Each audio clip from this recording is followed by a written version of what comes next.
کا کام اس مسجد کے انتظامیہ کا کام ہے کہ گھر گھر کے اندر اللہ کے قرآن کو پڑھنے والے ہوں، دین سیکھنے والے ہوں، سچ بولنے والے ہوں۔ تو اس کے لیے محنت سارے مل کر کریں گے، حافظ صاحب بھی کر رہے ہیں، آپ کا بھی ان کے ساتھ تعاون ہونا چاہیے۔ انشاءاللہ جہاں ہماری ضرورت پیش آئے گی ہم آپ کے ساتھ کھڑے رہیں گے۔ انشاءاللہ ایک بستی آباد رہے گی، مسجد آباد رہے گی، محلہ آباد رہے گا۔ اللہ آپ سب کے تعاون کو قبول فرمائے۔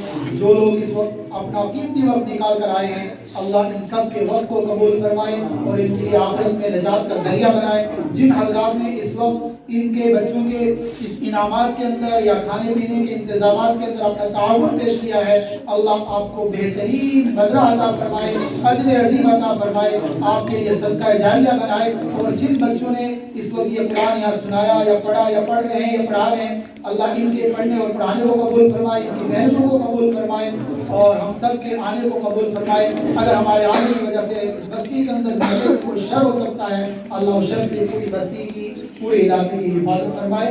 آمین۔ وآخر دعوانا ان الحمد للہ رب العالمین۔